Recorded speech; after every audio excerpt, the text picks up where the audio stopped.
Problem आहे, मला थोडासा चालायला प्रॉब्लेम होत होता.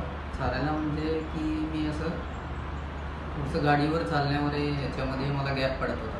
गॅप म्हणजे मला गाडीवरून पायच म्हणजे ठेवताच येत नव्हतं. त्यानंतर मी 2 महिने बाकीचे होमिओपॅथिक वगैरे केलं, त्याने काय मला फरक नाही पडला. नंतर मला गिरी सरांचं नाव सजेस्ट केलं. गिरी सरांकडं आलो मेडिकल हॉस्पिटलला.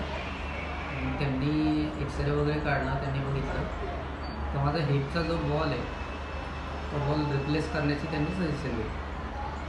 तो रिप्लेस केल्यानंतर मला कमी 3ऱ्या दिवसापासून मी चालायला लागलो, म्हणजे हॉस्पिटलमध्येच. आता मला जवळजवळ 1.5 महिना झाला आहे. मी आता व्यवस्थित चालतो आहे, गाडी चालवतो आहे, मला काही प्रॉब्लेम नाही. So are you happy with the procedure? Yes sir. Thank you.